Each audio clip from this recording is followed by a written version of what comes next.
Hello, this is Lucas from Mercedes-Benz Spawn, and today I'm going to be showing you how to operate the MBUX system in your new car.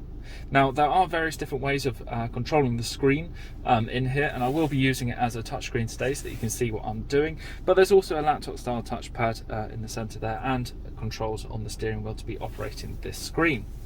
Now, if we hit the home button once or twice, then it'll always come back to this menu just here. Now, you can adapt this, so you can move them around, but most of the time you'll find that that'll actually bring you to navigation here.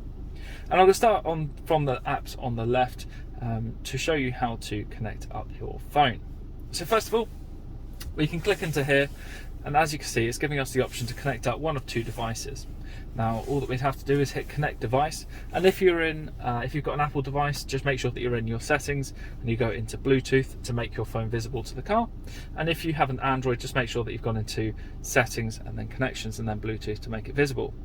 Now, as you can see, the car has picked up a device just along here, so all that you would do when your phone does appear in here is select the phone, and it will come up with a code on both your phone and in the car for you to confirm.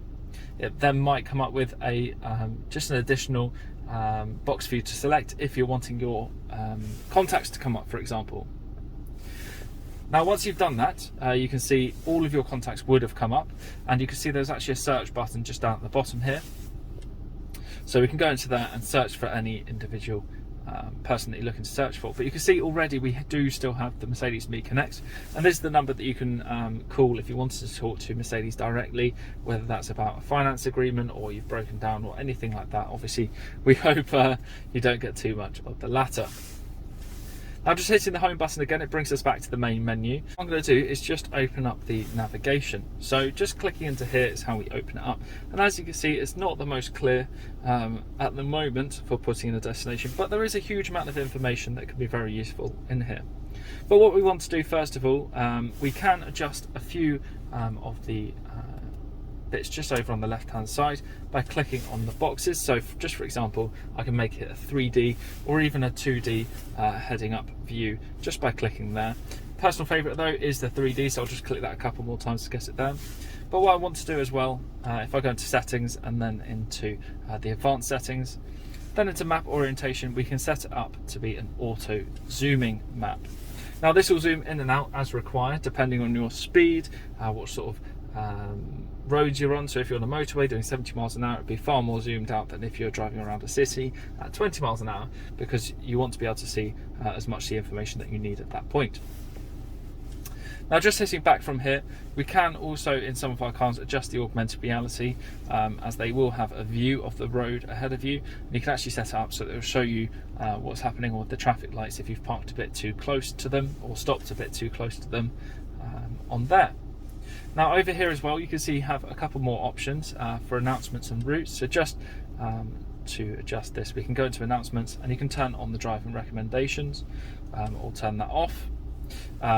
And in route as well, you can adjust whether you want to have the most economical route or the shortest route or just the fastest, and also adjust whether it will ask you before routing around any traffic or just automatically do that once it's worked out the fastest route for you to take. You can also set it up so that it will avoid various different road options, whether that's ferries, tunnels, or even motorways in here. But as you scroll down, then you can actually adjust the toll road settings as well to avoid certain types of payments. Now, just coming out of navigation, you can see there are a few little buttons just underneath each of these. Now, these are all quick selects to what is most used in our cars. So just for example, on here we have a little flag, and that's how it will take us straight through without going into the map to putting in a destination.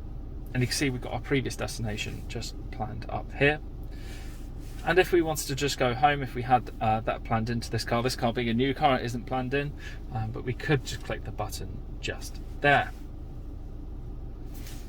Now, just to cover how to put in an address, we can do that both from the map or where I've just shown you. From the map, it's just the little spyglass where it says where to. But if I click that, then it is as simple as putting in a postcode as so. Just using the touchscreen is what I prefer to do, as it is nice, quick and easy. It'll tell you to select the destination, and then you just hit the little arrow there to start the journey. Now just hitting the home button, the next one up is radio. So going into here, we can see the radio will come on, obviously, but we have all of our FM and DAB stations, so it is just as simple as just clicking and scrolling along to whatever radio station you would like. Now once you have found the one that you like, if you wanted to save in various different radio stations, you can just click the little plus along the bottom of the screen, and if you wanted just Radio 4, for example, over here, once it tunes in there, you can see that you can set it up in the favourites. Now you can do up to 20 along here just by selecting further along, up to 20 favourites here, and then it will go back round to the beginning. And then you can also, once you have a few saved in, if you press and hold, you can move, delete or save these as a favourite. So I'll just delete those off quickly. But it's just like using a phone, just like you've put in an app, for example, you'd always press and hold just to delete it. You can also adjust the AM radio, which works in much the same way. It's just a case of clicking and dragging it again, and it will find whatever stations it can find. You can save them along the bottom alongside FM and DAB, so you don't need to switch between the two options here to go from one to the other. But I will leave it in DAB because it is much clearer when you're listening to it. Now if I hit the little settings option as well, this car does have the Burmester surround sound system, so we can adjust this much more fully. So just for example, if I zero this out, you can go into here and adjust the sound focus, so whether you want it to focus on the front or the rear seats, or just all the seats, and you can adjust different sound profiles as well. I highly recommend surround, that's how I'd always have it if I had it in my car. And you can even balance and fade it to the rear, to the front, side to side, however you would like it.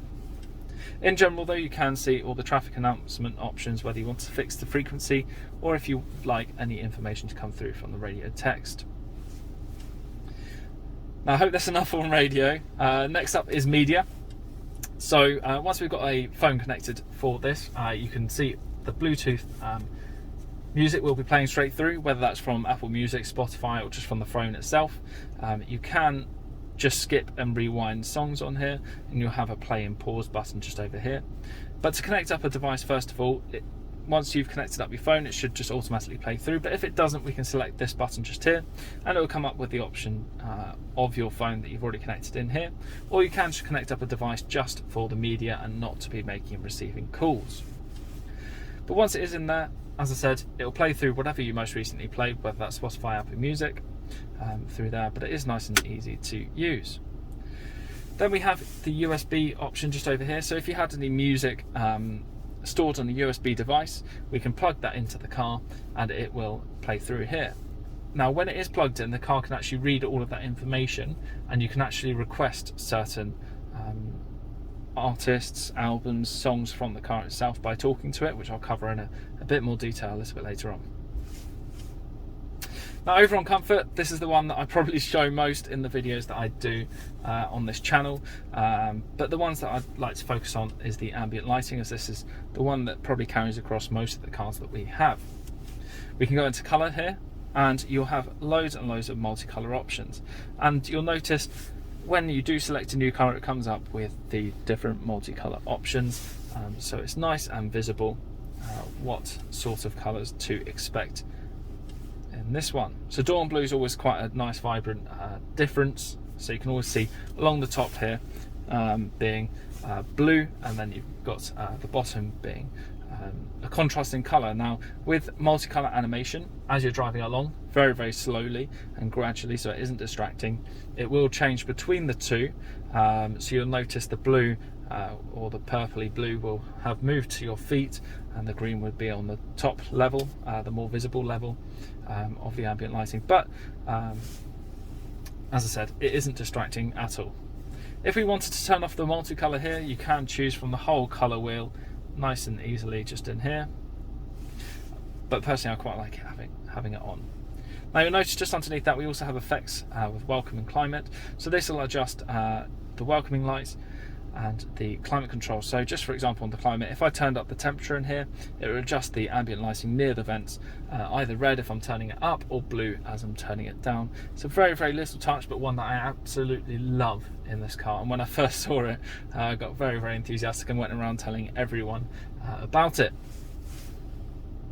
Now, just hitting the home button again, we can go into the info page, which shows various vehicle information. So what degree angle the wheels are at, how much brake application or throttle you're putting in, and various different information about the engine and your consumption figures. But it's always worth just knowing that your owner's manual was kept in here as well.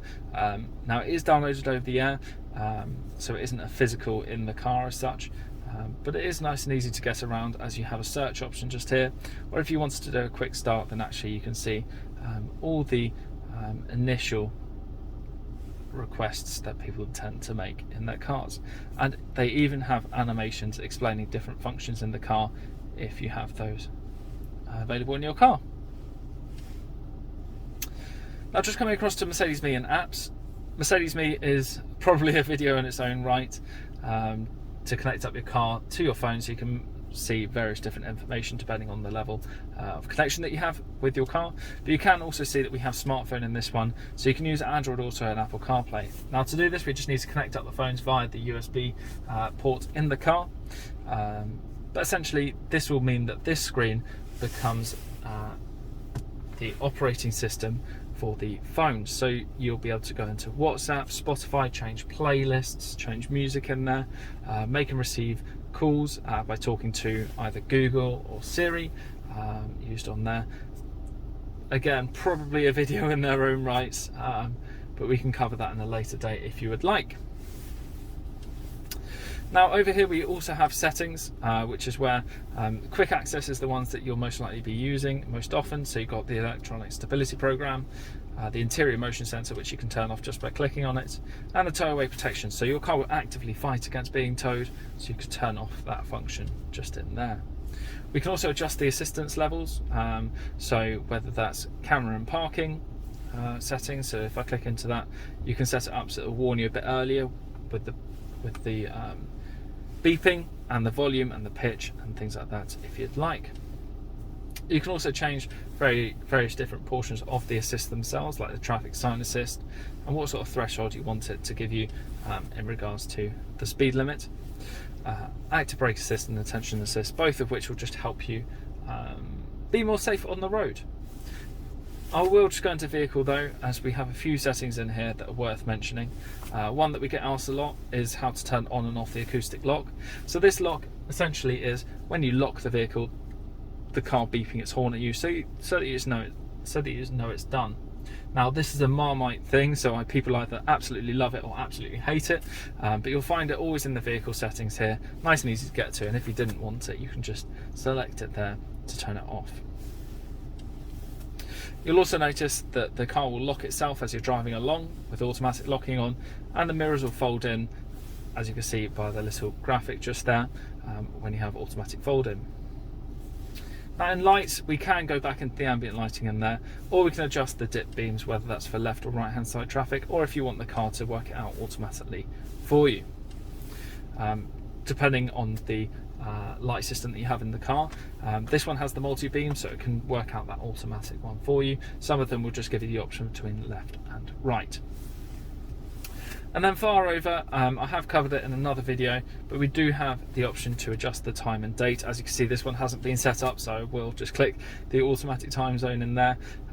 But the car will just do everything for me now in regards to the time and date. Now, on the MBUX system, we have plenty of flexibility. So as you can see, we have profiles up at the top where you can set up your own driver profile. Now, if you have more than one profile, it will prompt you at the beginning as to which profile you wanted to start up when you first jump in. And that can mean that if there's more than one driver, and you can have up to 10 on there, you can actually have different seat positions saved in, different radio stations, different favorite phones saved in for each one of those profiles. The car will also intelligently learn what sort of journeys you do, who you tend to call, everything like that. So if you frequently make a call to a friend at 5 o'clock on a Monday, then the car will actually suggest at 5 o'clock on a Monday, do you want to call this person? Equally, if you make a journey every Monday at 9 o'clock and you jump in the car at 9 o'clock on a Monday, then it will suggest that journey for you. And it will do that intelligently between each of the profiles individually. We also have the ability to scroll down from here. So we have different themes. So this will change quite a few different aspects around the car, such as the lighting, what information comes up. But it's worth having a bit of a play with these to see what you'd like. But if you wanted to, you can actually set up your own themes, whether you'd like the engine information to show up on here, on a classic display in front of the driver. It's very, very customizable. Generally, when you first jump in the car, what you'll see is the standard theme. But it's worth just having a play and seeing what you like in here, because there's plenty to play with. Then just underneath that, you'll find your favourites, which you can get to using the button on the steering wheel, or just by scrolling down as you've seen me do. And once you have got your favourites and you're wanting to save anything into there, then you can actually choose where it is along here. So you can have all your main favourites over on the left hand side, but you'll see that the car's kind of put in a few options for some favourites that it thinks might be useful for you already in there. Now, this car, being the MBUX system, has the ability to be talked to without too much difficulty. So all that you'd have to do is say, "Hey Mercedes, how can I help?" And as you can see, she is always willing to help. Now you can do this to both make and receive calls, to set up navigation, change radio stations, change media, change lighting. You can even get it to open and close the sun blind, set up heated seats, but it's always worth having a bit of a play. So just for example, if I wanted to change the radio station, I could say, "Hey Mercedes, how may I help you?" I want to listen to BBC Radio 1. And as you can see, it switched it straight over to BBC Radio 1. If I then change my mind and I wanted to listen to a slightly different radio station, I could say, "Hey Mercedes, how can I help?" I want to listen to History. And as you can see, it's very, very easy to use. Just be fairly intuitive. Just talk to it as if it was a human, I guess the best way to describe it. And just say the magic words to talk to it, which are "Hey Mercedes," and give it a basic command. Whether that's I want or navigate to, I want to listen to, change radio station, call so-and-so, then it will be able to work out all of these. You can even get it to change the temperatures in the car. So if I said, "Hey Mercedes, how may I help you?" set the temperature to 20 degrees. I have set the temperature to 20 degrees. And as you can see, it set the temperature for both of these to 20 degrees. Now the very clever thing is that the system can actually work out where you're talking from. So if I just said turn on my heated seat, it would turn on the driver's heated seat, as that's where I'm sitting at the moment. Or if the passenger said it, it would turn on their one. And if I didn't have this set up in a sync mode on the aircon, then it would have just done my side rather than the passenger side. Anyway, I hope that's enough detail for today. I'm just a bit wary that it's going, this video is quite long, but I hope that's been enough for a rundown of the MBUX system in this car, and hopefully almost all of that will carry over to your car. Please let me know if you have any questions, or if you want me to cover any further videos in the future. Love to get your advice. Please like and subscribe if you've enjoyed this. I've been Lucas. You can get me on 01323 465 028, or just by calling it into the Mercedes-Benz of Eastbourne dealership. Thank you very much, and I'll see you soon. Bye bye.